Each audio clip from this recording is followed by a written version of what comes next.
Assalamualaikum warahmatullahi wabarakatuh.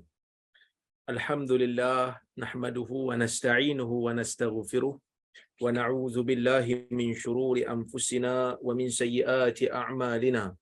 May yahdihillahu fala mudilla lahu wa may yudlil fala hadiya lahu. Ashhadu an la ilaha illallah wahdahu la syarika lahu wa ashhadu anna Muhammadan 'abduhu wa rasuluh. Allahumma salli wa sallim ala Muhammad wa ala alihi wa sahbihi ajma'in. Ya ayyuhalladzina amanu taqullaha haqqa tuqatih wa la tamutunna illa wa antum muslimun. Ya ayyuhan nasu taqu rabbakumul ladzi khalaqakum min nafsin wahidah wa khalaqa minha zawjaha wa batha minhuma rijalan katsiran wa nisaa'a wattaqullaha alladzi tasaaluna bihi wal arham innallaha kana 'alaikum raqiba. Ya ayyuhalladzina amanu taqullaha wa qulu qawlan sadida yuslih lakum a'malakum wa yaghfir lakum dhunubakum wa may yuti'illaha wa rasulahu faqad faza fawzan 'azima. Fa inna asdaqal hadithi kitabullah wa khairal hadi hadi Muhammad wa syarral umuri muhdatsatuha wa kullu muhdatsatin bid'ah wa kullu bid'atin dalalah. Amma ba'd. Muslimin dan muslimat yang dirahmati oleh Allah Subhanahu wa taala sekalian. Alhamdulillah, pada petang ini kita dapat bersama-sama berhimpun dalam kuliah Zoom ini, menyambung semula perbincangan kita menggunakan buku Tafsir Al-Azhar juzuk ke-30. Kita masih lagi berada pada surah Al-Alaq, iaitu surah yang mana 5 ayat daripada surah ini merupakan wahyu yang pertama turun kepada Nabi Muhammad sallallahu alaihi wasallam. Mungkin ada orang dia biasa baca surah ni dan mungkin ada yang menghafal pun surah ni. Tetapi kalau kita tengok surah ni mengandungi pelbagai makna. Yang pertama, bacaan, arahan kepada membaca Al-Quran. Yang mana dengan membaca Al-Quran kita akan menjadi seorang mukmin, seorang muslim yang beriman kepada Allah Azza wa Jal, yang merasai tentang kebesaran Allah Azza wa Jal ketika menciptakan manusia, ketika menciptakan haiwan, ketika menciptakan alam ini secara keseluruhannya. Kemarin ketika mana 3 hari sudah, bukan kemarin, 3 hari sudah saya dijemput untuk melihat anak bulan.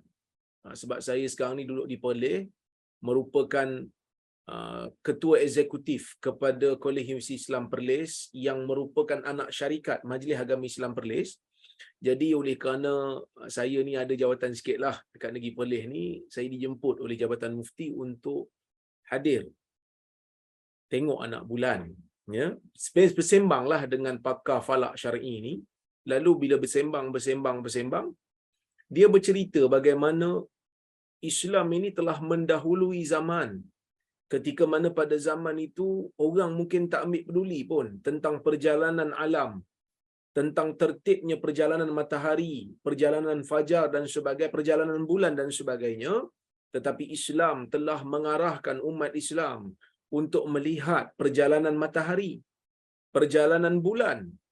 Islam menyuruh hambanya, iaitu umat Islam, Allah menyuruh hambanya, iaitu umat Islam, untuk salat setiap hari dengan melihat kepada pergerakan matahari.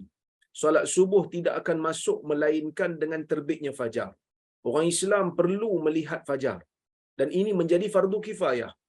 Ya, jadi tokoh-tokoh falak, orang yang duduk di JUPEM, Jabatan Pemetaan dan Ukur Negara, perlu untuk meneliti bilakah fajar terbit, untuk menentukan bila salat fajar akan bermula dan bila puasa kita akan bermula. Begitu juga Islam suruh melihat matahari untuk menentukan salat zuhur, salat asar, salat maghrib dan juga salat isyak. Islam suruh kita melihat kepada perjalanan bulan. Bagaimana dengan perjalanan bulan itu penentuan bulan berlaku. Bulan-bulan di dalam Islam ditentukan oleh perjalanan bulan. Maka kita kena melihat bulan. Tengok anak bulan dah terbit ke belum, supaya kita kekal menjadi hamba yang sentiasa mencari dan merasai kebesaran Allah Azza wa Jal. Maka sebab itu arahan untuk membaca Al-Quran itu datang kepada Nabi Muhammad sallallahu alaihi wasallam, dan ia merupakan arahan kepada kita semua juga. Bila kita baca Quran, kita akan tetap rasa bahawasanya diri kita ni hamba yang memerlukan kepada kasih sayang Tuhannya, yang memerlukan kepada penjagaan Tuhan. Yang kedua, apabila kita membaca Al-Quran, di sana terdapat banyak ayat-ayat yang menceritakan tentang kepentingan ilmu, bukan hanya kepentingan ilmu agama, tetapi juga tentang kepentingan ilmu dunia. Maka orang yang membaca Al-Quran, dia akan menjadi saintis. Orang yang membaca Al-Quran boleh jadi menjadi ahli ekonomi, kerana begitu banyak ayat-ayat di dalam Quran yang mengandungi isyarat-isyarat yang berkaitan dengan politik, yang berkaitan dengan ekonomi, yang berkaitan dengan sains. Jadi orang yang membaca Quran pasti akan ada di kalangan mereka tu yang berminat untuk mengkaji tentang perjalanan alam dan sebagainya. Bukan hanya membaca Quran untuk menjadi pendakwah semata-mata, tetapi membaca Quran boleh jadi saintis, boleh jadi ekonomis, boleh jadi politician dan sebagainya. Dan semua mereka ini akan kekal beriman kepada Allah Azza wa Jalla. Hadirin mukminin yang dirahmati oleh Allah Subhanahu wa taala sekalian, dalam kuliah yang lepas kita telah pun membicarakan bagaimana Allah Azza wa Jalla menceritakan tentang kebesarannya dalam penciptaan insan. Allah Azza wa Jalla memberitahu kepada kita tentang nikmat Allah apabila memberikan kepada manusia ilmu. Nikmat Allah apabila menciptakan kepada manusia ini tulisan, supaya manusia ini boleh menyampaikan ilmu yang mereka dapat daripada Allah untuk mereka salurkan kepada orang lain, supaya dengan tulisan itu pahala mereka akan kekal berterusan walaupun setelah mereka mati. Dan saya telah pun hurai panjang berkenaan dengan benda itu. Dan kita masuk kepada hari ini juzuk yang ketiga daripada surah Al-Alaq, iaitu juzuk yang terakhir.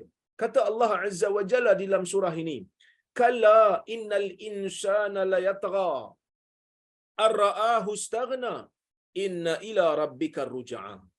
Kita tengok tiga ayat ni. Allah Subhanahu wa taala kata kalla. Para ulama berbeza pendapat tentang makna kalla dalam ayat ini. Kerana kalla ni boleh jadi dengan makna sebenar-benarnya ataupun sungguh-sungguh. Boleh juga dengan makna tidak sekali-kali tidak. Jadi macam mana nak menentukan ayat ni? Macam mana nak menentukan makna ni? Kita tentukan dengan ayat sebelum. Tengok ayat sebelum tentang cerita tentang apa? Tengok ayat sebelum cerita tentang apa? Kalau kita tengok dalam surah ni, ayat sebelum perkataan kalla ni, Allah Azza wa Jalla bercerita tentang kebesaran Allah Azza wa Jalla. Ayat sebelum Allah Ta'ala cerita bagaimana Allah menciptakan pena, tulisan, supaya orang-orang yang mempunyai ilmu menggunakan tulisan mereka untuk menyampaikan ilmu. Jadi kat sini ada yang kata maknanya sungguh, benar-benar sungguh. Kerana ayat sebelum ni cerita tentang kebesaran Allah mencipta manusia, cerita tentang Allah memberi ilmu kepada manusia, walaupun dengan pelbagai nikmat yang Allah Ta'ala bagi kepada manusia ini, ya, menciptakan tulisan, menciptakan pena untuk manusia guna, menciptakan manusia itu sendiri daripada segumpal, seketul daging yang tidak ada darah pun pada asalnya. Tetapi Allah Azza wa Jalla katakan, kalla, sungguh, sebenar-benar sungguh, innal insana layatgha, sesungguhnya manusia itu pastinya akan melampaui batas. Ya. Sebab itu Hamka, kalau siapa ada buku tengok muka surat 364. Ketika mana sebelum dia mentafsirkan ayat ni, dia kata apa? Dia kata inilah peringatan kepada Rasulullah sallallahu alaihi wasallam sendiri yang akan menghadapi tugas yang berat menjadi rasul. Dia akan berhadapan dengan manusia dan manusia itu pada umumnya mempunyai satu sifat yang buruk. Apa sifat tu? Sifat melampau. Sifat melampaui batas. Sepatutnya manusia sentiasa merasa diri mereka adalah hamba Allah Azza wa Jalla, tetapi berbeza dengan keadaannya, dia menjadi satu hamba yang melampaui batas, yang tak sedar pada dirinya sendiri. Innal insana la yatgha. Walaupun Allah Taala dah awal cerita dia yang menciptakan manusia, dan manusia itu pun tahu dia tidak mampu mencipta dirinya sendiri.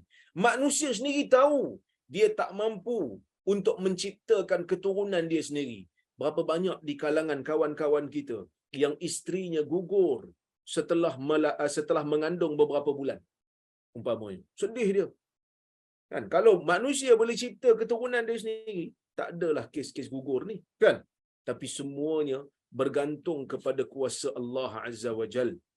Para ulama berbeza pendapat. Para ulama berbeza pendapat. Ayat ni, ya, ayat ni turun pada siapa? Ada yang kata ayat ni turun kepada Abu Jahal.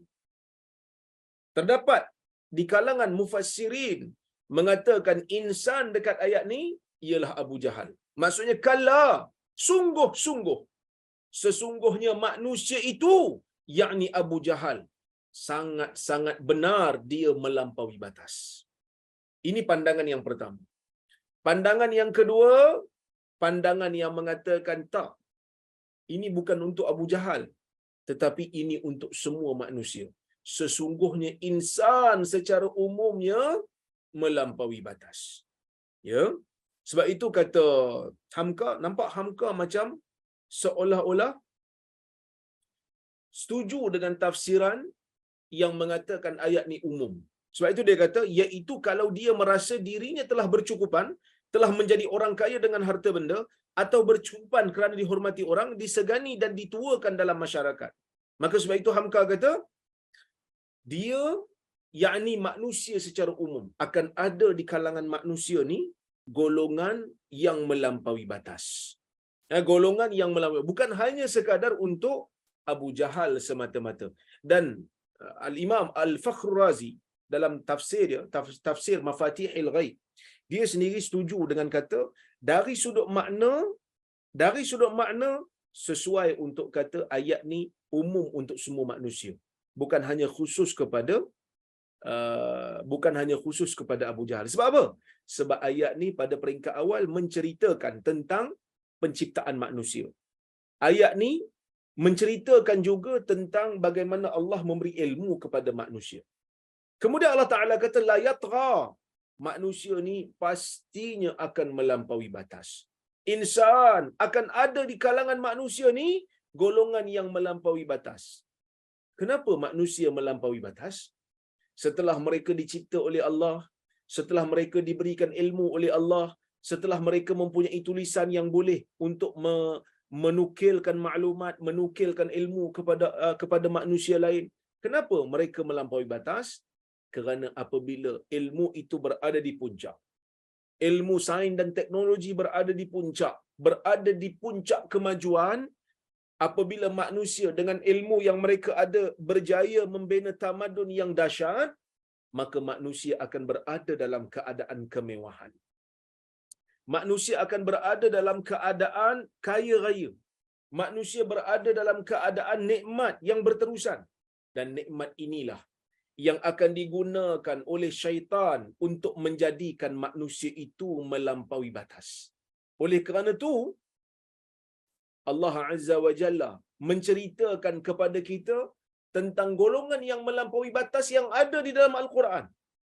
Antaranya Fir'aun. Allah Azza wa Jalla berfirman di dalam Al-Quran, memerintahkan kepada Nabi Musa, idhhab ila fir'auna innahu tagha. Wahai Musa, kamu pergilah jumpa kepada Fir'aun kerana dia tu melampaui batas. Sebab apa Fir'aun melampaui batas? Sebab Fir'aun ni dah berada di puncak kuasa, di puncak tamadun. Hari ni orang tengok piramid, orang takjub bagaimana Fir'aun boleh mengarahkan sama ada hamba dia ataupun pekerja dia ataupun rakyat dia untuk membina satu binaan yang dahsyat dan kekal ribuan tahun sehingga ke hari ini. Saintis hari ini kaji macam mana nak cipta piramid. Ada yang kata mungkin dengan bantuan makhluk asing kot. Tapi ia berjaya dibina. Ada yang kata tak, sebenarnya piramid tu bawah dia tu ada bukit. Dia cuma susun di atas saja. Bawah tu ada bukit. Wallahu a'lam. Boleh jadi teori ini betul. Ya, tapi ia merupakan perkara yang menakjubkan dunia. Sebab itu dia termasuk dalam perkara ajaib dunia. Tapi apa yang berlaku pada Firaun? Teknologinya hebat, kekayaannya dahsyat, kekuasaannya begitu dahsyat, tetapi dia menjadi manusia yang melampaui batas. Idhhab ila fir'auna innahu tagha. Cuma ada satu perbahasan yang menarik. Allah Azza wa Jalla menceritakan di dalam Al-Quran tentang kisah Firaun. Idhhab ila fir'auna innahu tagha. Pergilah wahai Musa kepada Firaun kerana dia melampaui batas. Tapi bila ayat ni yang sebahagian ulama kata turun kepada Abu Jahal, dia kata innal insana la yatgha, sesungguhnya manusia itu, yakni Abu Jahal, mengikut sebahagian tafsiranlah, iaitu Abu Jahal, la yatgha, sungguh-sungguh melampaui batas. Ada lam kat situ. Kenapa dekat Firaun tak ada lam? Kenapa tak ada kata innahu la tagha, sesungguhnya dia itu benar-benar melampaui batas? Kenapa dekat Abu Jahal tulis benar-benar melampaui batas, tapi kat Firaun melampaui batas je, tak ada benar-benar? Para ulama berbahas. Al-Imam Al-Faqur Razi mengatakan Allah Azza wa Jalla apabila menurunkan Al-Quran, perkataan yang digunakan itu sangat teliti. Kalau kita tengok betul-betul tepat dengan keadaan. Sebab izhab ila fir'auna innahu tagha. Pergi kamu kepada Firaun kerana dia melampaui batas. Ini kali pertama Musa nak pergi jumpa Firaun. Firaun tu melampaui batas? Ya, Firaun melampaui batas. Tapi Firaun telah didakwah ke oleh Musa sebelum itu ataupun belum? Tak. Ini kali pertama. Sebelum itu Musa tak pernah pergi berdakwah kepada Firaun. Ini arahan pertama Allah Azza wa Jalla suruh Nabi Musa pergi ke Firaun. Jadi tak wajar untuk dia letakkan lam kat situ. Sebab pada Musa belum terbukti lagi yang Firaun ni benar-benar melampaui batas setelah didakwahkan. Dia melampaui batas. Tetapi mungkin dengan dakwah ini dia nak ikut Musa. Jadi adalah kesungguhan daripada Musa tu nak berdakwah kepada Firaun. Mungkin dia ikut. Sebelum ni dia tak pernah dengar nasihat.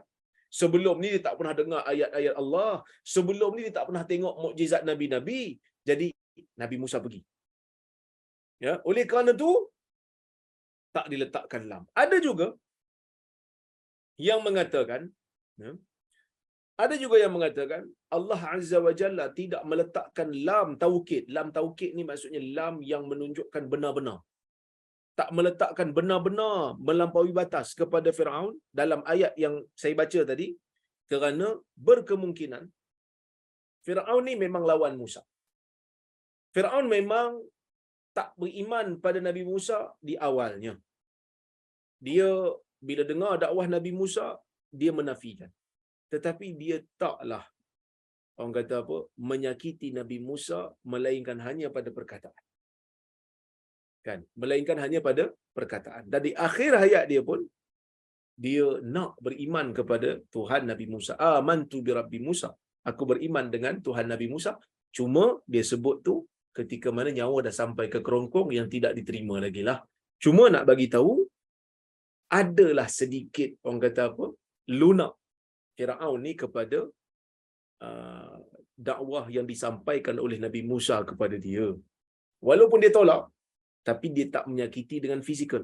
Berbeza dengan Abu Jahal. Abu Jahal bukan hanya sekadar kutuk Nabi, hina Nabi, buat fitnah tentang Nabi, tetapi dia juga menyakiti Nabi sallallahu alaihi wasallam.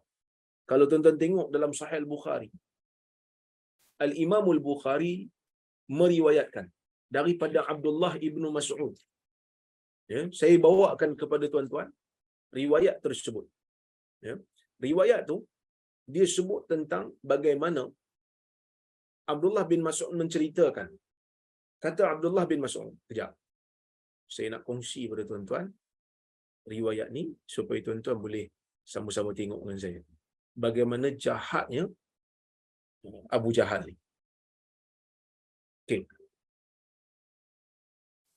An Abdillah. Saya tak nak baca sanad dia panjang, tuan-tuan tengok dekat An Abdillah, bainama Rasulullah sallallahu alaihi wasallam qa'im 'inda al-Ka'bah. Ketika kata Abdullah bin Mas'ud, ketika mana Rasulullah sallallahu alaihi wasallam berdiri sambil bersalat di sisi Kaabah. Wa jam'u Quraisy fi majalisihim. Ketika mana Nabi SAW salat tu, ada sekumpulan orang Quraisy duduk di tempat duduk mereka, di tempat himpunan mereka. Idh qala qailun minhum, tiba-tiba ada seorang di kalangan mereka bercakap. Siapa di kalangan mereka tu yang bercakap tu? Dalam riwayat ni tak disebut. Tetapi dalam riwayat lain dalam Sahih Bukhari memang disebutkan namanya adalah Abu Jahal. Namanya Abu Jahal. Tuan-tuan tengok kat sini.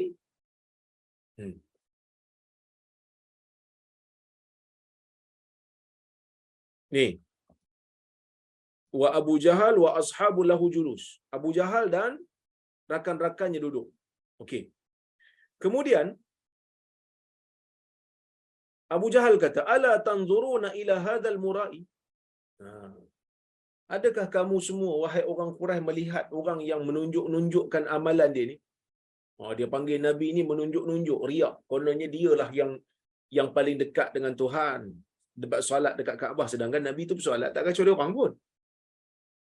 Ayyukum yaqumu ila jazuri ali fulan? Siapa di kalangan kamu yang boleh pergi ke untuk keluarga fulan? Fayamidu ila farsiha wa damiha wa salaha. Pergi ambil dia punya najis yang ada dalam perut unta tu, yang dah disembelih tu, darah-darahnya, dan juga dia punya kantung janinnya, iaitu plasentanya. Fayaji'u bihi, bawa semua tu, summa yumhiluhu hatta sajad. Kemudian tunggu sekejap sehingga Muhammad ni sujud. Wada'ahu baina katifai. Bila dia sujud je, letak semua kotoran tu, najis, kemudian letakkan darah, kemudian letakkan plasenta yang ada, letak di antara dua bahunya, letakkan di atas belakangnya. Famba'atha ashqahum, kemudian salah seorang daripada mereka pergi. Yang ni yang paling jahat. Falamma sajada Rasulullah sallallahu alaihi wasallam wada'ahu baina katifai. Bila Nabi sujud aja, dia letakkan betul-betul di atas belakang Nabi. Wa sabata an-nabiyyu sajida. Nabi pun kekal dalam keadaan sujud. Fadhahiku, mereka ketawa. Hatta mala ba'dhum ila ba'd min ad-dhahak. Sehingga sebahagian daripada mereka tu sampai tertunduk. Dia ketawa tu sampai tertunduk kepada kawan-kawannya yang lain disebabkan ketawa yang terlalu kuat. Fantalaqa muntaliqu ila Fatimah. Satu orang yang melihat keadaan itu, dia pergi jumpa Fatimah. Wahia Juwairiyah. Yang mana orang yang pergi itu Juwairiyah. Fa aqbalat tas'a, maka dia pun pergi dalam keadaan berlari. Wa thabata an-nabiy sallallahu alaihi wasallam sajidan. Nabi kekal sujud sebab Nabi tak boleh bangun. Fatimah pun berlari hatta alqathu anhu, sehinggalah Fatimah buang semua kotoran tu daripada badan Nabi. Wa aqbalat alaihim tasubbuhum. Lepas tu Fatimah pun pergi pada mereka. Fatimah pun bagi tahu, berikan perkataan-perkataan yang memberi amaran kepada mereka. Falamma qada Rasulullah SAW as-salah, qala Allahumma alayka bi Quraisy, Allahumma alayka bi Quraisy, Allahumma alayka bi Quraisy. Ya Allah, ambil tindakan kepada Quraisy. Bila Nabi selesai sembahyang, Nabi selesai salat, Nabi pun berdoa, Ya Allah, ambil tindakan kepada orang Quraisy. Ya Allah, ambil tindakan kepada orang Quraisy. Ya Allah, ambil tindakan kepada orang Quraisy. Kemudian Nabi SAW pun menamakan. Tuan-tuan sini hujang lebat. Allahumma sayyiban nafi'an, mutirna bi fadlillah wa rahmatih. Saya harap tuan-tuan boleh dengar suara saya. Sebab hujang lebat. Baik. Ya Allah. Kemudian Nabi SAW menamakan mereka. Allahumma alayka bi Amr bin Hisham. Ya Allah, ambil tindakan kepada Amr bin Hisham. Siapa Amr bin Hisham? Amr bin Hisham ialah Abu Jahal. Wa Utbah bin Rabi'ah. Ya Allah, ambil tindakan kepada Utbah bin Rabi'ah. Wa Syaibah bin Rabi'ah. dan juga ambil tindakan kepada Syaibah bin Rabi'ah. Wal Walid ibni Utbah, ambil tindakan juga kepada Walid bin Utbah. Wa Umayyah bin Khalaf, ambil juga tindakan kepada Umayyah bin Khalaf. Wa Uqbah ibn Abi Mu'aid, ambil tindakan kepada Uqbah bin Abi Mu'aid. Wa Umarah ibn al-Walid, dan ambil tindakan kepada Umarah bin Walid. Kata Abdullah bin Mas'ud, ni doa Nabi. Yang Nabi doa betul-betul sebab mereka ni terlalu jahat. Sebab mereka ni bukan hanya tak terima, tetapi terlalu jahat sehingga menyeksa Nabi sallallahu alaihi wasallam dengan najis. Qala Abdullah Ibnu Mas'ud, yang orang kata apa, melihat peristiwa ni, melihat doa ni, dia kata apa? Fa wallahi laqad ra'aituhum sar'a yauma badr thumma suhibu ila qalib badar thumma qala Rasulullah sallallahu alaihi wasallam wa utbi'a ashabu al-qalib la'nah, yang bermaksud, kata Abdullah, aku melihat mereka ni semua bergelimpangan. Aku lihat mereka ni semua bergelimpangan di hari Badar. Semua terkorban dalam peperangan Badar. Mereka ditarik dan dicampak dalam telaga Badar. Oleh kerana itulah Nabi SAW kata, semua yang berada di dalam telaga ini diikuti dengan laknat daripada Allah Azza wa Jalla. Tuan-tuan dan puan-puan rahmati oleh Allah Subhanahu wa taala sekalian, bila kita melihat kisah ini, kita akan dapat tahu bagaimana jahatnya manusia yang bernama Abu Jahal dan konco-konco. Maka sebab itu Allah Subhanahu wa taala kata apa? Innal insana la yatgha.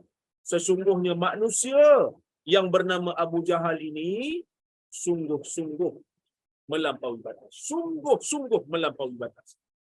Sebab mereka telah diajak dengan hidayah Islam. Sebab mereka ini memang telah diajak oleh Nabi sallallahu alaihi wasallam dengan keimanan. Mereka ini telah dijemput untuk mendengar ayat Al-Quran, tetapi mereka tetap menjadi jahat. Mereka tetap mengketawakan Nabi sallallahu alaihi wasallam.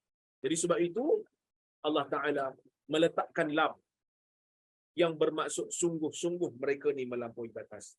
Ada juga yang mengatakan bahawasanya, ya, Abu Jahal ni bukan hanya waktu dia hidup saja dia lawan Nabi, sehingga dia mati pun dia lawan Nabi sallallahu alaihi wasallam. Kalau tuan-tuan tengok dalam hadis, Abu Jahal ni ketika mana dia nak mati dalam peperangan Badar, dia ditikam oleh dua orang, Mu'az dan Mu'awiz Ibn Afra, menurut sebahagian riwayat. Dia ditikam. Waktu dia ditikam, dekat-dekat nak mati tu, Abdullah bin Mas'ud jumpa dia. Masa tu dia dah nazak dah. Bukan dia nak insaf. Tambah pula dia pergi kata pula, tak ada ke orang lain yang boleh tikam aku? Ya? Tak ada ke orang lain yang boleh tikam aku supaya aku mati di kalangan orang-orang yang hebat? Jadi sebab itu, tuan-tuan dan puan-puan, Abu Jahal ni, kejahatan dia sehingga ke akhir hayat dia. Degil dia sehingga ke akhir hayat dia. Walaupun jauh di sudut hati dia, dia tahu yang Nabi Muhammad sallallahu alaihi wasallam ni bukan penipu.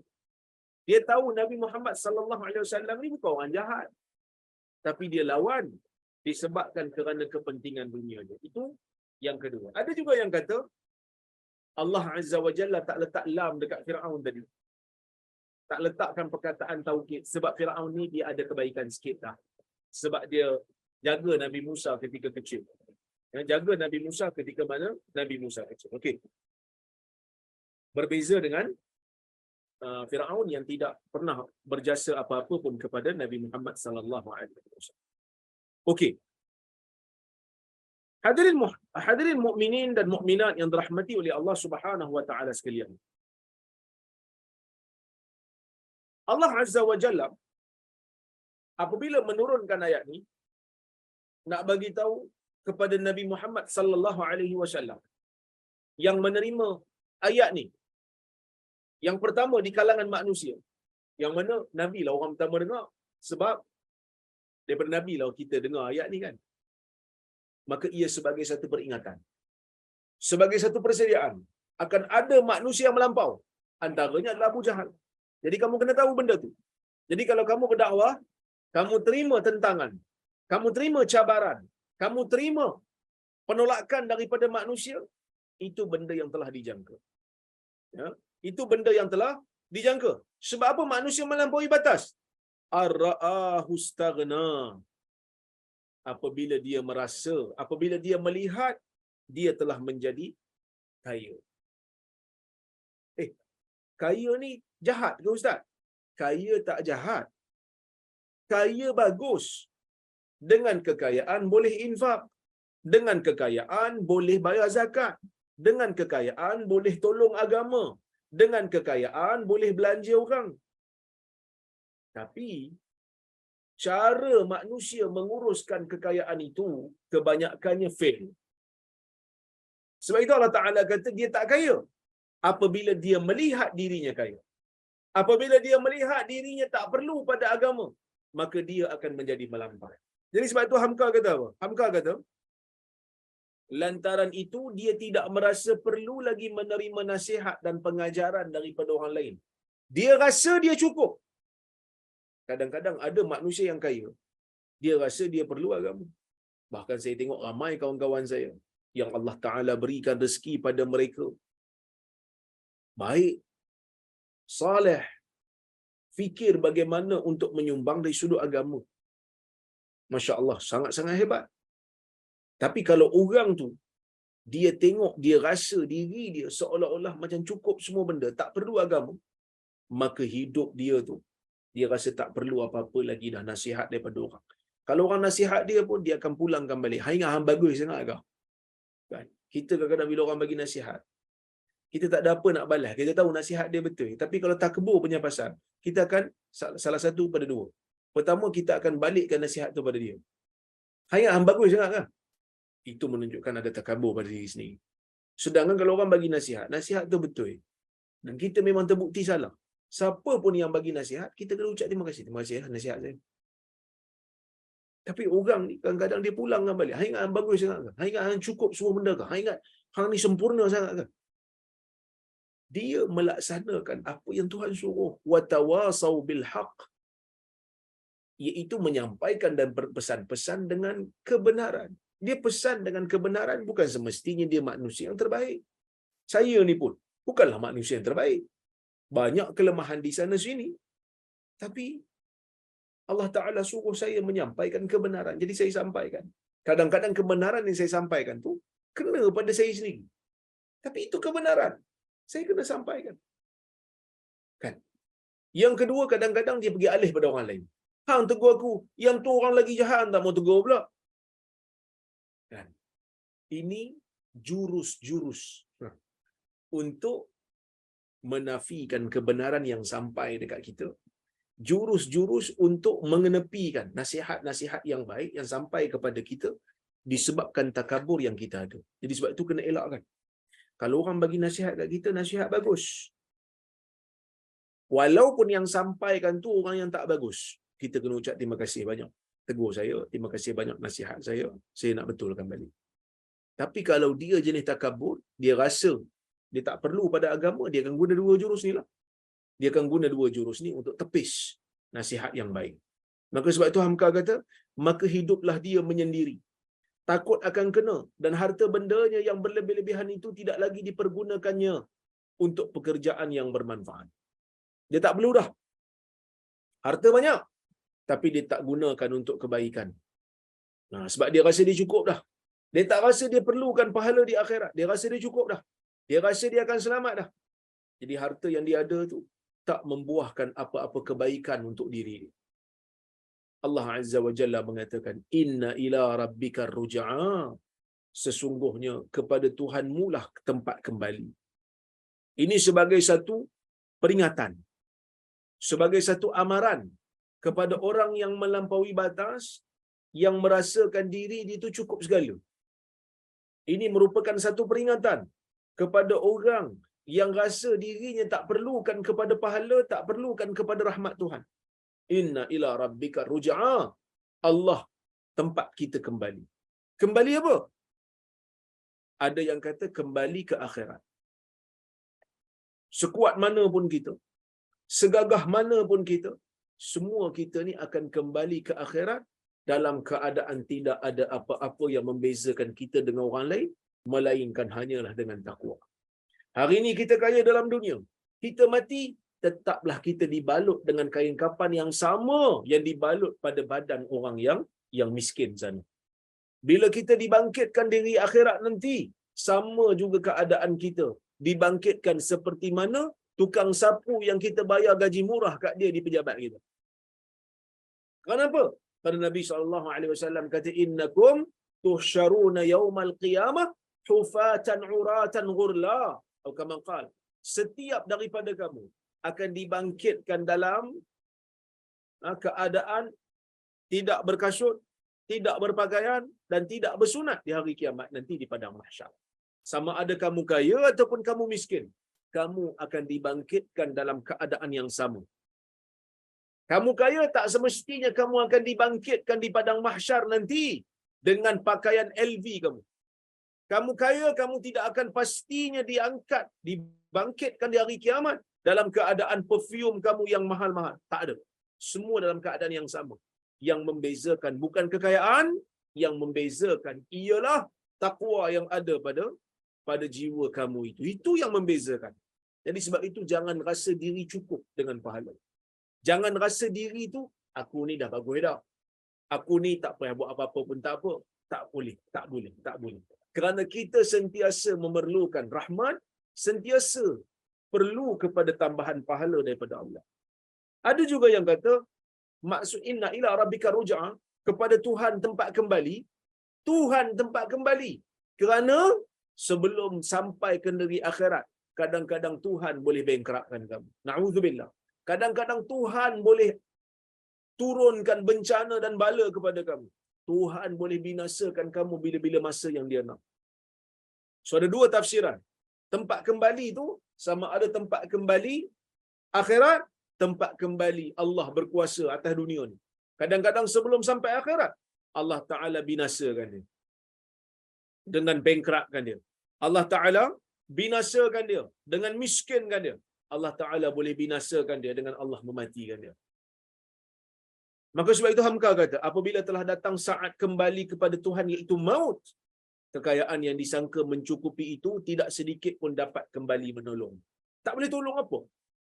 Tepatlah apa yang ditafsirkan oleh Abu Su'ud, seorang mufassirin, bahawa kerana hidup merasa kaya bercukupan, orang melampaui batas yang patut dijaga. Akhir kelaknya dia mesti kembali juga kepada yang maha kuasa atas dirinya dan ke atas hartanya. Dia mesti mati. Dan sesudah mati, dia kelak akan dibangkitkan. Berhadapan dengan Tuhan sendiri. Bukan dengan yang lain. Di situ kelak engkau rasakan akibat dari sikapmu yang tidak mahu tahu. Yang merasa cukup dan melampaui. Jadi sebab itu Allah Ta'ala beri peringatan. Kamu jangan rasa cukup sangatlah. Walaupun kamu senang, walaupun kamu kaya. Kamu kena tahu bahawasanya satu ketika nanti Allah Subhanahu Wa Ta'ala boleh ambil tindakan kepada kamu. Allah Azza wa Jalla akan mengambil tindakan, akan mengambil orang kata apa, ancaman kepada kamu bila sampai waktunya nanti. Kemudian Allah Azza wa Jalla mengatakan lagi, ara'aita alladhi yanha 'abdan idza shalla ara'aita in kana 'alal huda aw amara bittaqwa ara'aita in kadzdzaba wa tawalla alam ya'lam bi anna Allah yara. Baik. Kita nak tengok ayat ni. Ya, kita nak tengok ayat nombor 9 hingga ke 14 ni. Apa maknanya? Ara'aita alladhi yanha. Tidakkah kamu melihat kepada manusia yang melarang? Abdan idza shalla. Hamba, seorang hamba apabila dia bersalat. Kita tengok dua ayat ni. Ara'aita alladhi yanha 'abdan idza shalla. Ayat ni turun pada Abu Jahal. Yang ni memang ada, sepakat. Kisah yang kita cerita tadi. Itu sebagai salah satu bukti yang menunjukkan memang Abu Jahal tak boleh tengok orang salat. Tak boleh tengok Nabi SAW salat. Maka Nabi SAW ditanya oleh Allah. Tidakkah kamu melihat orang yang menghalang seorang hamba yang bersalat? Seorang hamba apabila dia bersalat, maka Allah Taala bertanya kepada Nabi sallallahu alaihi wasallam, kata Al-Imam Al-Fakhr Razi dalam tafsir dia, dengan bentuk ta'ajub. Allah nak tunjukkan bagaimana ta'ajubnya permintaan Nabi kepada Allah Azza wa Jalla. Kenapa? Kerana sebelum ni Nabi sallallahu alaihi wasallam pernah berdoa kepada Allah dengan satu permintaan yang khusus dalam Sunan At-Tirmizi. Nabi sallallahu alaihi wasallam pernah minta pada Allah dengan satu permintaan.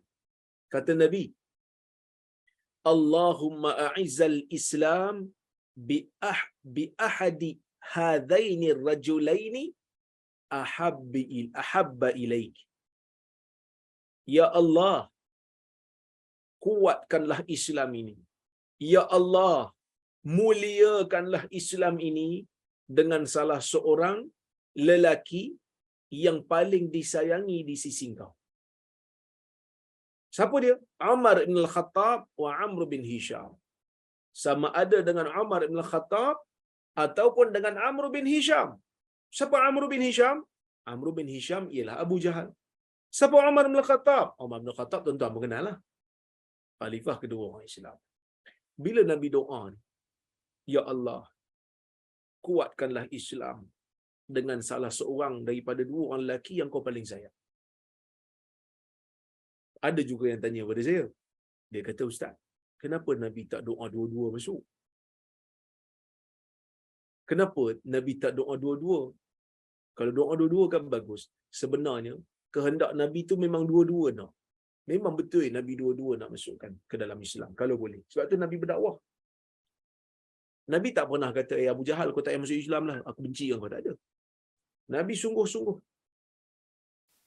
Nabi sungguh-sungguh terangkan pada Abu Jahal supaya dia masuk Islam. Kan kita semua tahu bagaimana Abu Jahal lawan Nabi. Dan Nabi tak berhenti berdakwah kepada mereka. Nabi berdakwah kepada orang-orang Quraisy ni secara keseluruhannya. Sehingga kan kita dah baca dah surah Abasa. Bagaimana datangnya Ibn Ummi Maktum kepada Nabi SAW minta diajarkan tentang tata cara beribadah. Nabi berpaling dan bermasam muka. Kenapa Nabi berpaling? Kerana pada waktu itu Nabi sedang berdakwah kepada orang-orang besar Quraisy dengan harapan agar mereka masuk Islam. Tapi dalam keadaan yang getir, dalam keadaan yang genting, kadang-kadang kita minta kepada Allah, Ya Allah, kalau boleh, aku minta yang ni saja dulu. Kalau tak boleh bagi semua pun, Ya Allah, bagilah yang ni satu cukup. Kan? Macam kita doa pada Allah, Ya Allah, kalau boleh, Ya Allah, bagilah. Kita tengok sukan lah kan. Kita tengok sukan, nampak tim kita ni langsung tak boleh menang lah. Kan? Tim kita ni tak boleh menang. Kita punya pesokong ni. Tapi tim kita sedang orang kata apa? Didahului oleh pasukan lawan dengan 1-0. Katalah tengok bola. Manchester lawan Liverpool. Contoh. Nak bagi faham ni. Manchester lawan Liverpool. Kita ni fan Man U. Manchester United. Lawan dengan Liverpool. Tim kita sedang didahului dengan 1-0. Liverpool 1, tim kita 0. Masa dekat nak habis dah ni, separuh masa kedua dah. 3-10 minit je. Kita pun doa pada Allah, Ya Allah, kalau boleh bagilah 1 gol pun tak apa. Sebenarnya kita bukan nak 1 gol saja, kita nak kalau boleh 7 gol. Kan? Kalau boleh kita nak 7 gol. Tapi dalam keadaan yang getir, dalam keadaan yang genting, kita minta pada Allah, Ya Allah, kalau boleh bagi 1 lah. Ya Allah, tolonglah, nanti aku balik ni kena troll dengan kawan-kawan pula. Itu dalam keadaan tengok bola aje pun. Nabi SAW dalam keadaan berdakwah. Dalam keadaan sahabatnya ada yang dibunuh. Di kalangan sahabatnya ada yang diseksa, ada yang dihina, ada yang dimaki, ada yang dicaci.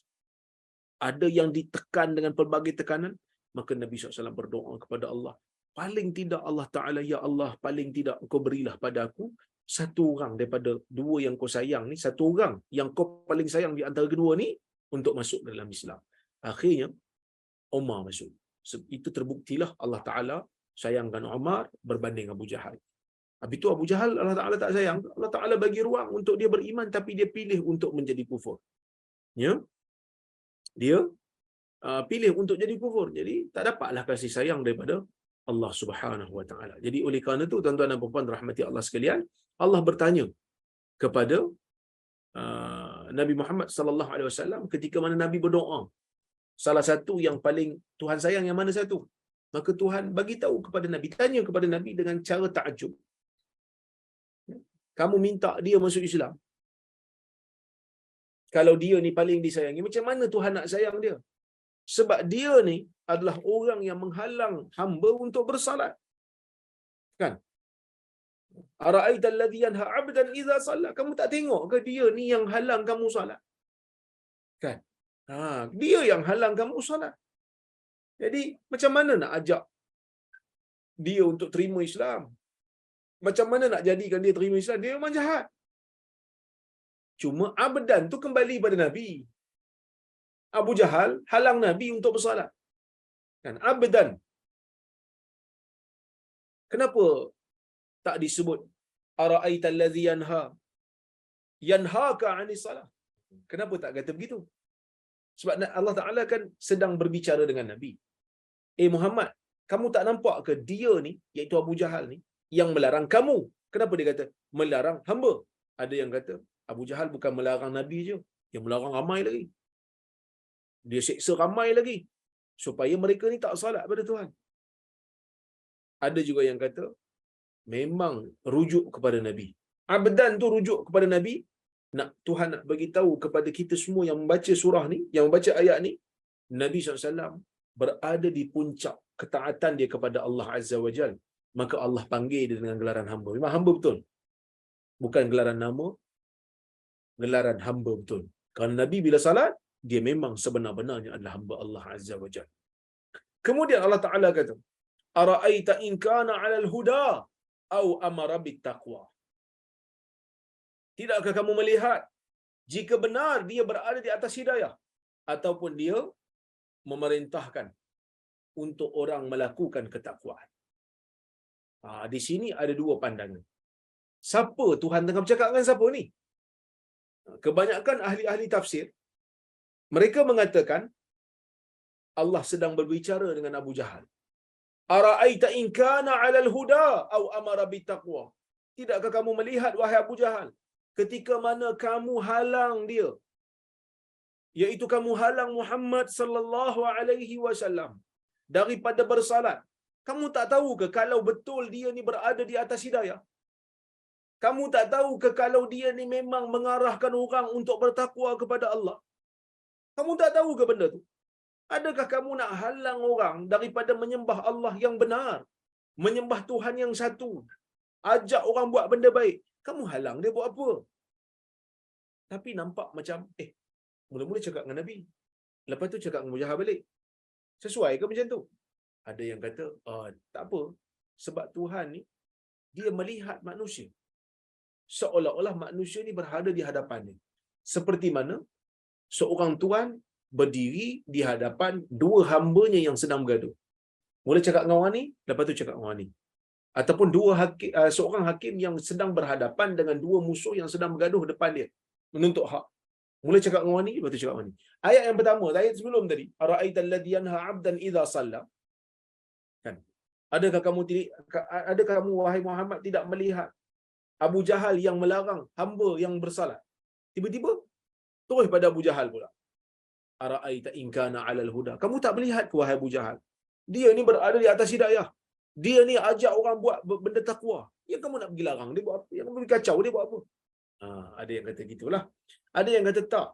Ayat yang kita sedang baca ni pun, yang kita sedang tafsir ni pun untuk Nabi SAW. Allah bertanya kepada Nabi Muhammad SAW. Sebab ayat sebelum cakap dengan Nabi. Ayat ni pun cakaplah dengan Nabi. Sebab ayat lepas ni pun cakap dengan Nabi juga. Jadi tak sesuai lah cakap dengan Nabi, lepas tu cakap dengan Abu Jahal, lepas tu cakap dengan Nabi balik. Macam-macam tak seimbang.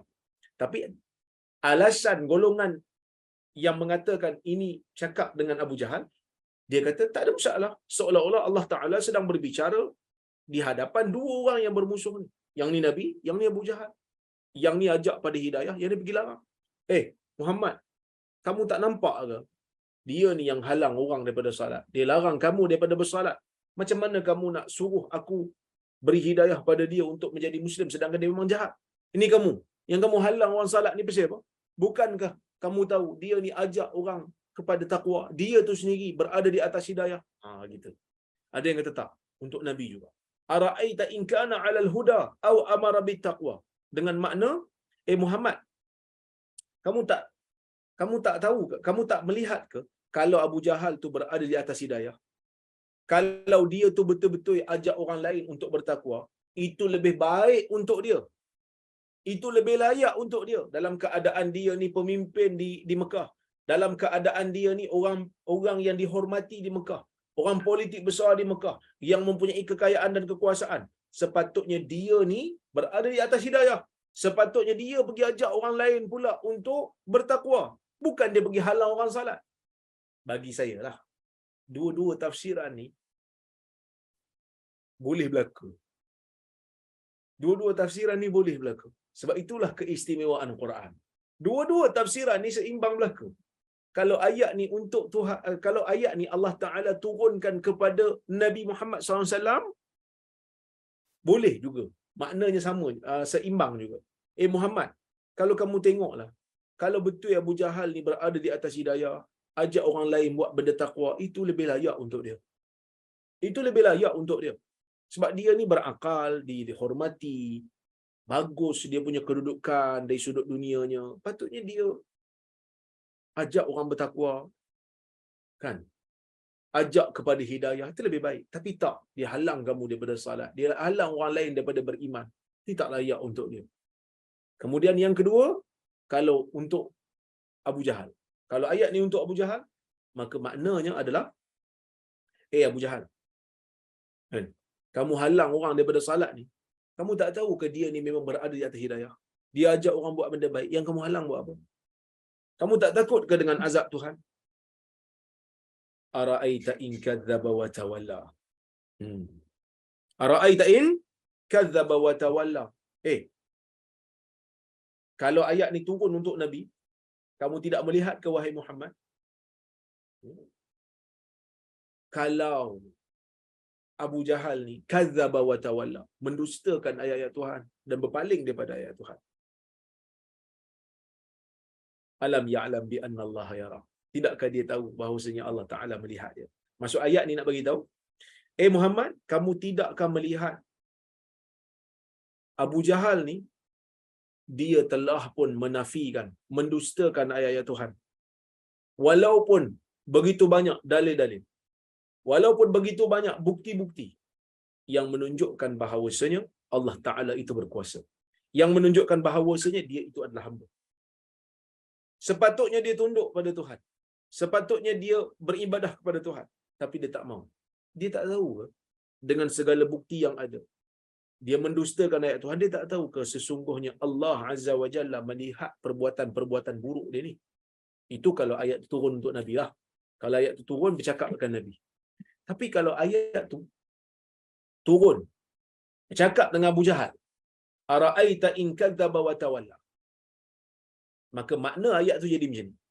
Kamu tidak tahu ke wahai Abu Jahal, kalau Muhammad itu mendustakan ayat Tuhannya ataupun berpaling daripada Tuhannya dengan dakwah itu sebenarnya bukan daripada Tuhan, kamu tak tahu ke Nabi itu sendiri sepatutnya dah tahu dah bahawa Tuhan tu sentiasa melihat dia. Dia akan berhenti daripada buat benda yang tak elok. Dia akan berhenti daripada buat benda yang tak sepatutnya. Tak payah kamu nak pergi halang dia. Tapi bila mana Nabi Muhammad sallallahu alaihi wasallam tu tak berhenti daripada dakwahnya, meneruskan agendanya, sedangkan dia tu sendiri adalah orang yang baik, itu menunjukkan dia berada di pihak yang benar. Dia tidak mendustakan ayat Tuhan dia. Boleh faham ke tuan-tuan? Saya takut tuan-tuan tak boleh nak tangkap. Dahlah kita waktu-waktu puasa ni kan, susah sikit nak tangkap. Saya ulang balik. Ayat ni, ara'aita in kadzdzaba wa tawalla alam ya'lam bi anna Allah yara. Alam ya'lam bi anna Allah yara. Makna ayat ni, tidakkah kamu melihat jika dia itu mendustakan ayat Tuhan dan berpaling, tidakkah dia tahu bahawasanya Allah itu melihat? Maksud ayat ni, kalau ayat ni Allah Ta'ala sedang bercakap dengan Nabi Muhammad sallallahu alaihi wasallam, maksud ayat dia jadi begini. Ya wahai Muhammad, tidakkah kamu melihat sesungguhnya orang ni yang Abu Jahal yang kafir ini, kalau dia mendustakan ayat Tuhan dan berpaling daripada menerima hidayah daripada Tuhan, sedangkan bukti-bukti kekuasaan Tuhan tu sangat dahsyat, dia tak mau tunduk dan patuh kepada arahan Tuhan, tak mau sujud kepada Allah Azza wa Jalla, tidakkah dia melihat Allah Ta'ala tu sedang melihat perbuatan jahat dia? Tidakkah dia sedar bahawasanya Allah Ta'ala itu sentiasa melihat apa yang dia buat dalam kata apa? Menentang orang ataupun menahan orang, menghalang orang daripada beriman kepada Tuhan. Tapi kalau ayat ni turun kepada Nabi Muhammad, kepada Abu Jahal, kalau ayat ni bercakap dengan Abu Jahal, makna ayat ni akan jadi begini. Ara'aita in kadzdzaba wa tawalla. Kamu tak tahu ke wahai Abu Jahal, kalau Nabi Muhammad tu memang pembohong, kalau Nabi Muhammad tu memang pendusta dan berpaling daripada ayat Tuhan, tidakkah dia sendiri tahu yang Allah Ta'ala tu melihat dia? Dan sepatutnya dia berhenti sendiri dan dia takut sendiri. Sebab Muhammad ni bukan orang jahat. Muhammad ni orang baik. Muhammad ni orang yang amanah.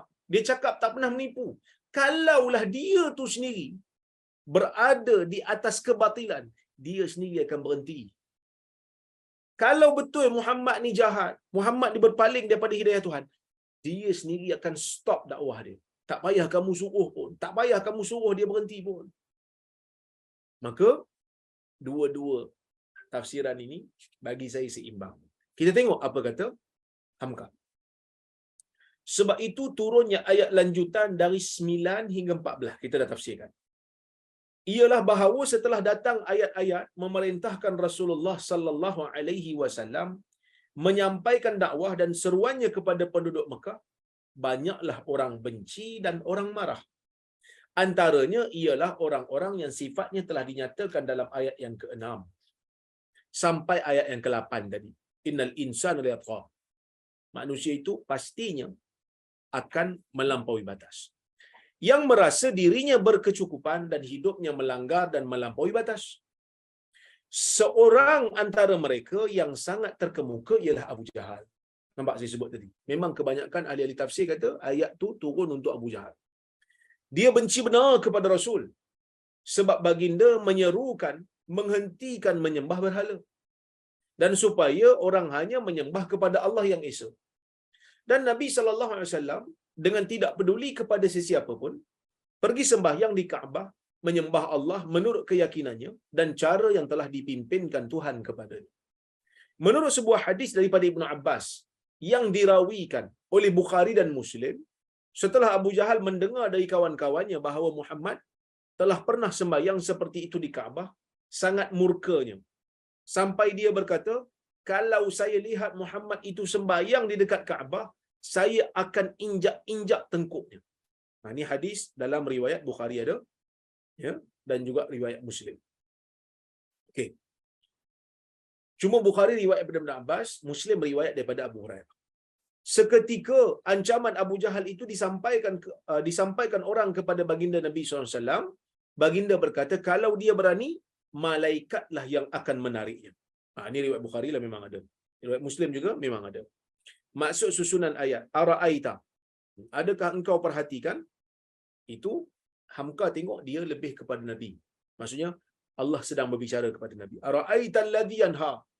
Muhammad, tidakkah kau perhatikan kepada Abu Jahal yang melarang hamba yang salat? Seorang hamba iaitu Muhammad. Okey? Kemudian ara'aita in kana 'alal huda au amara bittaqwa. Cuba kau perhatikan dan renungkan siapakah yang akan menang di antara kedua-dua orang itu. Orang yang menghalangi orang semayang dengan orang yang memperhambakan dirinya kepada Allah. So, Hamka dia kata ayat yang ara'aita in kana 'alal huda au amara bittaqwa tu itu kembali kepada Abu Jahal. Kembali kepada Abu Jahal. Tuhan tanya Abu Jahal, kamu tak perhatikan ke orang yang berada di atas hidayah, ajak orang bertakwa? Kamu pergi lawan dia lagi buat apa? Apatah lagi, jika jelas nyata bahawa orang yang memperhambakan diri ini dan telah diakui oleh Allah pula bahawa orang itu hambanya berjalan di atas jalan yang benar dan mendapat hudan, yakni hidayah, petunjuk daripada Allah. Au amara bittaqwa, ataupun orang yang menyeru kepada ketakwaan. Dapatkah orang yang sombong, pongah, merasa diri cukup dan kaya itu dapat mengalahkan hamba yang sembahyang, bertindak menurut tuntunan Tuhan, menyeru dan menyuruh manusia supaya bertakwa kepada Allah? Sebandingkanlah di antara dua itu. Cuba perhatikan. Siapa yang akan menang? Siapa yang akan menang? Ara'aita in kadzdzaba wa tawalla. Adakah kau perhatikan jika dia mendustakan dan berpaling? Abu Jahal juga. Dia dustakan seruan yang dibawa oleh Nabi SAW. Dan bila diajak bicara dari hati ke hati, dia berpaling dan membuang muka. Tidak mahu mendengar sama sekali. Cubalah perhatikan. Alangkah jauh bezanya di antara kedua peribadi ini. Mungkin dengan sikap sombong dan gagah perkasa si Abu Jahal, yang merasa dirinya tinggi dan kaya itu, orang akan takut dan mundur. Kalau orang yang diancam itu tidak berpendirian, tidak menghambakan diri kepada Allah, tidak kalau yang dihadapinya itu Muhammad, Rasulullah, Nabi penutup dari sekalian Nabi, maksud si Abu Jahal, atau siapa orang yang berperangai seperti perangai Abu Jahal, tidaklah akan berhasil. Sebab kuncinya telah diperingatkan kepada Nabi Muhammad SAW, iaitu ayat selanjutnya. Tidakkah dia tahu bahawa Allah melihat?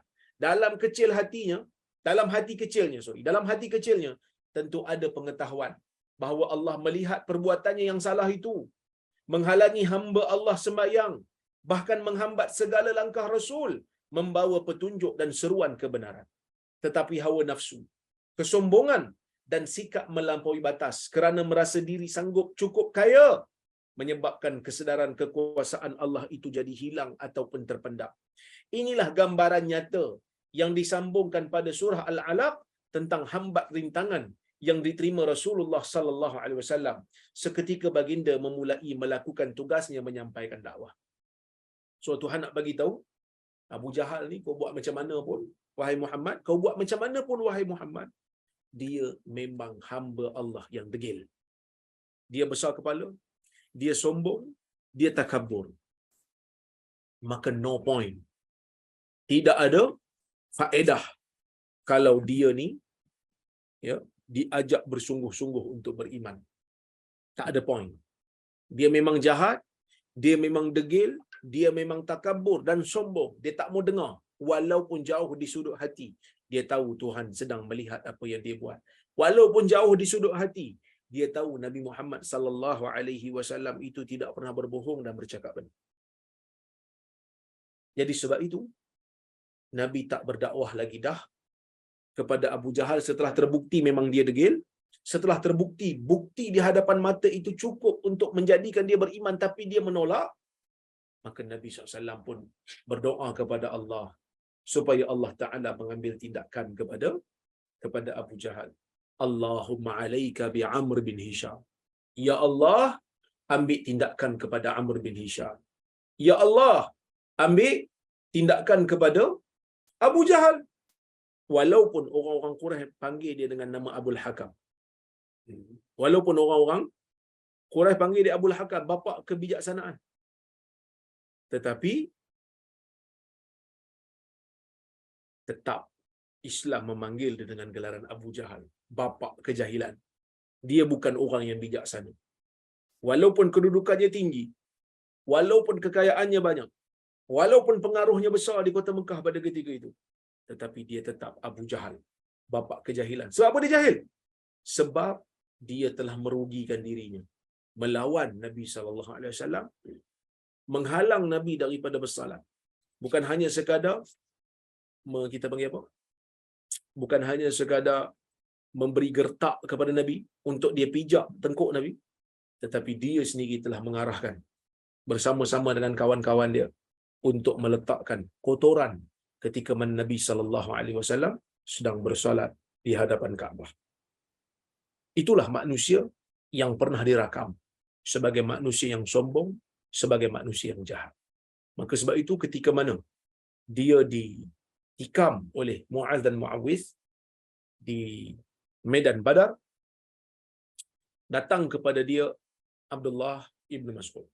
Ibn Mas'ud datang, Ibn Mas'ud tengok dia sedang nazak, Dan dia sebut kepada Ibnu Mas'ud, sombong. Dia kata, kalaulah ada orang yang wira lain yang boleh tikam aku daripada aku mati di tangan petani-petani yang lemah, petani-petani yang darjatnya lebih rendah, maka Ibnu Mas'ud pun akhirnya memancung kepalanya dalam peperangan. Bila pancung kepalanya, dibawa kepala itu kepada Nabi Muhammad sallallahu alaihi wasallam, Nabi mengatakan, hadza fir'aun hadhil ummah. Inilah Firaun bagi umat ni. Nabi mengatakan, inilah Firaun bagi umat ni. Sebab apa Firaun? Sebab dia melampaui batas. Sebab apa Firaun? Sebab setelah dia diajak untuk beriman, sedangkan dia tahu itu hidayah yang benar, dia tetap sombong daripada menerima kebenaran. Inilah manusia yang bernama Abu Jahal. Tengok Tuhan kata apa dalam ayat yang berikutnya. Kalla la illam yantahi lanasfa'an bin nasiyah nasiyatin kadhibatin khati'ah falyad'u nadiyah sanad'u zabaniyah kalla la tuti'ahu wasjud waqtarib. Jadi tuan-tuan, kita dah baca ayat ayat sajadah. Jadi tuan-tuan, kita sama-sama sujud sekejap sujud sajadah.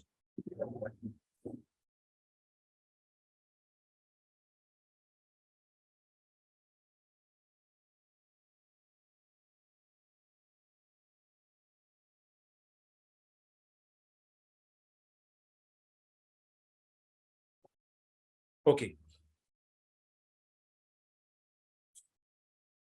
Kata Hamka, ini adalah ancaman. Ini adalah ayat yang berbentuk ancaman. Kita tengok.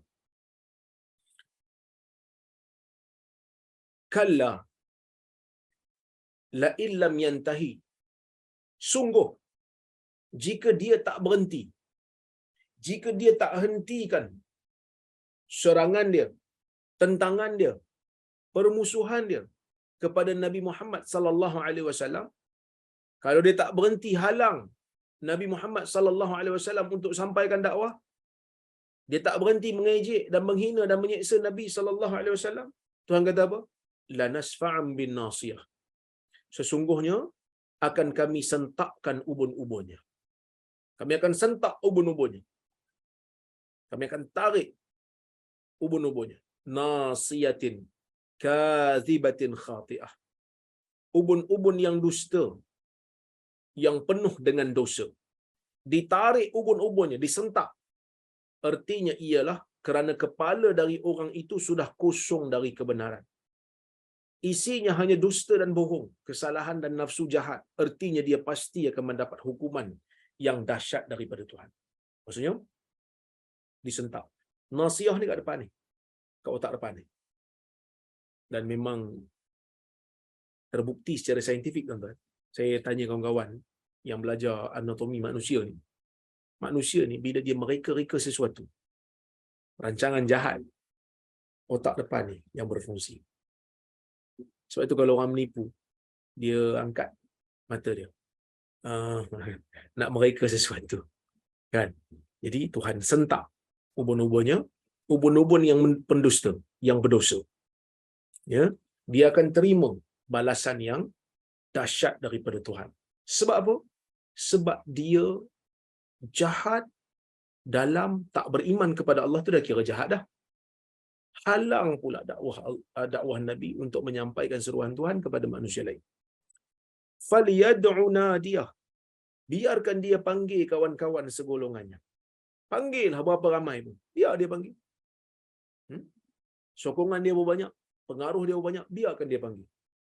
Berapa orang yang berdiri di belakang menjadi penyokongnya, suruh mereka berkumpul semuanya dengan maksud hendak melawan Tuhan. Kumpul berapa ramai? Tuhan kata, Tuhan tak takut. Kumpul berapa ramai? Nak kumpul, kumpul. Panggil pengaruh. Kalau kamu rasa kamu ada pengaruh, panggil. Panggil. Sebab manusia ni, bila hidup dalam dunia, pengaruh besar, dia sombong. Dan dia sombong. Belakang aku ada 30,000 tau. Dia punya sombong. Belakang aku ada ratusan ribu tau. Kau jangan main-main. Sebab tu kadang-kadang manusia ni bila ada sokongan daripada manusia lain yang dahsyat, dia mula untuk menjadi jahat kalau tak takut kepada Tuhan. Dia mula jadi jahat. Dia mula jadi sombong. Dia mula jadi takabur. Tuhan kata falyad'u nadiyah. Panggil. Biarkan dia panggil. Panggil. Berapa ramai nak panggil? Adakah dia rasa dengan dia panggil pengaruh-pengaruh dia?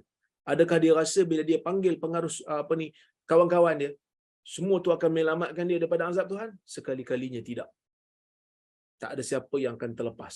Tidak ada siapa yang akan terselamat dengan memanggil kawan-kawan. Kerana kawan-kawannya pun lemah juga. Ya, kerana kawan-kawannya pun lemah. Tidak ada pengaruh juga. Tidak ada kekuatan juga. Sanad'uz zabaniyah. Kami akan panggil pula zabaniyah. Kalau dia panggil, orang kata apa? Konco-konconya. Dia panggil pengaruh-pengaruhnya, penyokong-penyokongnya yang buat sokongan ramai tapi bawa ke bawah, kami akan panggil Zabaniyah. Zabaniyah siapa? Kata Hamka, Zabaniyah adalah nama malaikat-malaikat yang menjadi penjaga dalam neraka.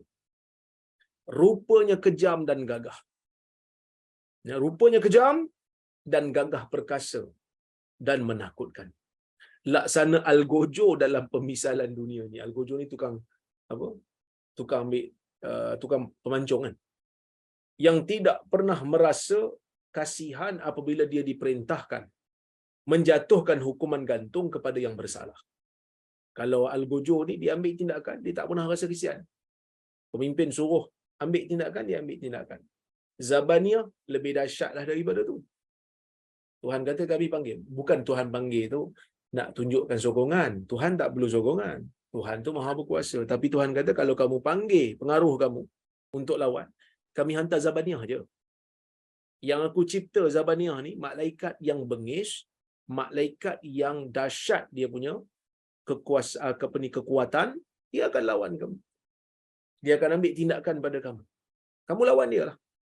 Maka Zabaniyah itu dengan kegagahan dan keseraman rupanya tidaklah akan sebanding dengan manusia yang sombong, melampaui batas dan tidak tahu diri itu. Zabaniyah ni kuat, Zabaniyah ini bengis, tapi tetap taat kepada arahan Tuhan. Bukan macam kamu, kata Tuhan. Kamu ni muka pun tak apa nak bengis sangat. Tenaga pun tak apa nak kuat sangat, tapi sombong. Nak panggil geng, apa panggil? Aku hantar Zabaniyah saja, kata Tuhan. Ya. Kalla la tuti'hu. Sungguh engkau jangan ikut dia. Jangan kau ikut dia, jangan kau taat pada dia, jangan rasa bimbang. Jangan sekali-kali tunduk pada dia. Dia lawan macam mana pun, teruskan dakwahmu wahai Muhammad sallallahu alaihi wasallam. Teruskan dengan kesungguhanmu. Kerana dia tu tidak akan boleh mengapa-apakan kamu. Kerana Allah Azza wa Jalla akan memelihara kamu. Maka Allah Ta'ala kata wasjud waqtarib. Tetap kamu sujud kepada Tuhan dan berhampi diri kepada Tuhan. Ya? Maka sebab itu Hamka kata, bertambahlah besar halangan dan sikap kasar, mendustakan dan berpaling yang mereka lakukan terhadap dirimu. Bertambah tekun, perkuat ibadat kepada Allah. Sujud, sembahyang dengan khusyuk. Setiap waktu hendaklah engkau mendekatkan dirimu kepada Allah. Hanya itulah jalan satu-satunya untuk mengatasi musuh-musuh Tuhan. Nak bagi tahu apa tuan-tuan? Nak bagi tahu dalam dakwah ni akan ada tantangan. Dalam dakwah ini akan ada cubaan dan cabaran. Tapi setiap pendakwah, jalan yang berliku itu ditempuhi dengan sabar dan ditempuhi dengan salat. Wasta'inu bis-sabri was-salah. Mintalah pertolongan dengan Allah dengan sabar dan melakukan salat. Buat salat. Kerana dalam salat itu adalah penawar. Ju'ilat li qurratu aini fis salah. Dijadikan untuk aku, kata Nabi Muhammad SAW, penyejuk mataku di dalam salat. Sejuk mata Nabi SAW bila salat. Kenapa? Kerana dalam salat itu rintihan hamba kepada Tuhan. Macam mana sukar pun perjalanan, teruskan bersujud kepada Tuhan di dalam salat. Hampikan diri kepada Tuhan. Kerana tidak ada manusia yang boleh mengapa-apakan kamu, wahai Muhammad, selagi mana Allah Azza wa Jalla memelihara kamu. Selagi mana Allah Azza wa Jalla memelihara kamu, maka selagi itulah tak boleh buat apa-apa mereka terhadap kamu. Apabila kita lihat dan perhatikan sejak dari ayat yang ke-6, nampaklah betapa Tuhan membesarkan semangat Rasulnya dan memperteguh hatinya sallallahu alaihi wasallam di dalam menghadapi musuh. Keyakinan bahawa diri sendiri adalah di pihak yang benar, itulah pangkal kemenangan yang tidak akan dapat diatasi oleh musuh. Dan penutup penting sekali, iaitu hendaklah selalu sujud, selalu mendekati Tuhan, selalu ingat kepada Tuhan, sebab rasa dekat kepada Tuhanlah sumber kekuatan peribadi yang tidak akan pernah dapat dipatahkan. Jadi Allah beri ingat kepada nabinya, teruskan bersujud dan mendekatkan diri pada Allah. Jika datang kepada kamu cabaran, jika datang kepada kamu tantangan, jika datang kepada kamu ujian seberat mana pun, jangan lupa untuk sujud, mendekatkan diri kepada Allah Azza wa Jalla. Ini pesanan bukan hanya kepada Nabi saja, tetapi kita juga yang melaksanakan ujian dakwah perlu untuk mengambil semangat yang sama. Ini benda biasa berlaku. Kadang-kadang dalam dakwah ni, ada orang khianat kita, ada orang kutuk kita belakang-belakang, ada orang lawan depan-depan, ada orang fitnah kita, ada orang cuba nak ambil kredit pula.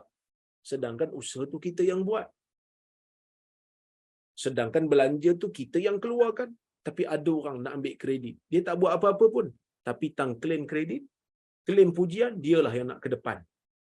Ini semua adalah perkara yang biasa di dalam dakwah yang kita kena sabar, yang telah pun dilalui oleh Nabi SAW sebelum daripada kita.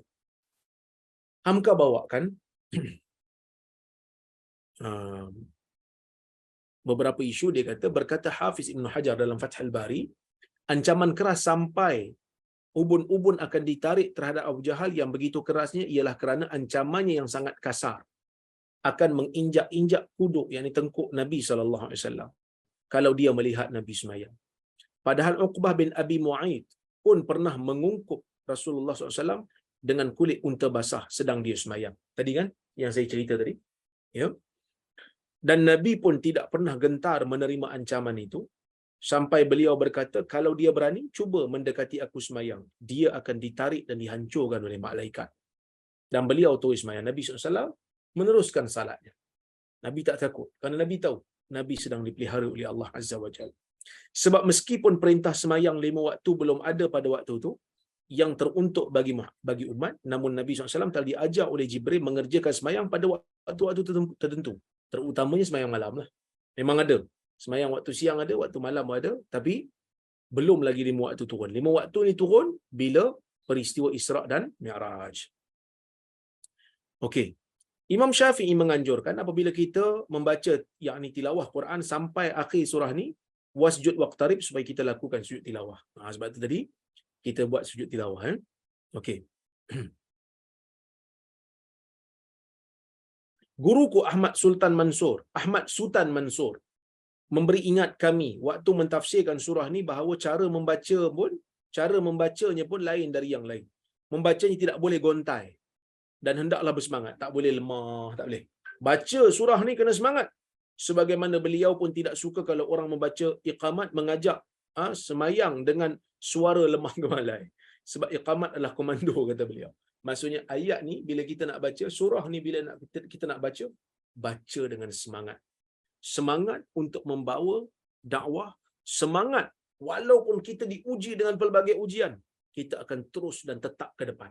Kita tak gentar walaupun kita diuji dengan pelbagai cabaran, walaupun kita ditekan dengan pelbagai tekanan. Jadi itu sajalah insya-Allah untuk petang ni. Mudah-mudahan ada manfaat untuk diri kita bersama. Saya tengok kalau ada soalan ataupun komentar ataupun kritikan terhadap apa yang saya sampaikan, boleh bagi tahu ya. Oh tak ada. Tuan-tuan tak ada soalan hari ni. Tuan-tuan dan puan-puan tak ada soalan. Mungkin tuan-tuan dan puan-puan dengar kuliah sambil-sambil sedang membasuh sayur-sayur, sedang membasuh ayam-ayam yang nak digolekkan. Jadi kita semua nak dalam persediaan nak berbuka puasa kan. Jadi mungkin sambil-sambil dengar kuliah ni tak sempat nak menaip soalan. Tapi tak apa. InsyaAllah Jika ada kesempatan yang lain, kita bertemu lagi. Betul lah tu. Betul. Betul. Ustaz boleh tahu. Saya tahulah kan. Sebab saya pun ada orang rumah saya juga. Dia pun tengah buat kerja kat belakang. Okey. Itu pun kata dengar kuliah sambil buat kerja. Betul. Itu bagus. Daripada kita dengar benda yang tak elok, kita dengar benda yang gosip, kita dengar kuliah lagi bagus insya-Allah. Mudah-mudahan ada manfaat untuk kita bersama. Saya ucapkan terima kasih banyak kepada tim Tafakuh Fiddin yang tak jemu-jemu menganjurkan kuliah. Tuan-tuan nak tahu tak? Tim Tafakuh Fiddin ni awal-awal lagi dah bagi tahu, belum masuk bulan puasa lagi. Dia kata, "Ustaz, tahun ni kita nak puasa, kita nak kuliah Ustaz. Sebab tahun lepas rasa sunyi tak kuliah." Baru tahu kan, tak dengar suara Rora sebulan. Jadi kata apa? Jadi libang libu kata orang Perak kan. Bukan dengar suara saya lah. Dengar ayat-ayat Allah dan tafsiran, ya. Daripada Allah Subhanahu Wa Taala. Surah Alaq ni diturunkan keseluruhan kepada Rasulullah? Tidak. Yang diturunkan hanya 5 ayat pertama sebagai permulaan, kemudian ayat selebihnya turun selepas daripada itu. Wallahu a'lam. Terima kasih banyak kepada semua. Saya mohon maaf terkasar bahasa, tersilap kata. Moga kuliah kita ini menjadi amal soleh, dan moga Allah Subhanahu Wa Taala terima puasa kita dan amal soleh kita pada hari ini insya-Allah. Aku qauli hadza wa astaghfirullahal azim li wa lakum. Wassalamualaikum warahmatullahi wabarakatuh. Okey, saya akan update kalau ada kuliah lagi. Boleh follow saya punya page Facebook dan juga Telegram channel. Telegram Dr. Rozaimi Ramli. Nanti saya akan post di sana insya-Allah. Okey, terima kasih banyak.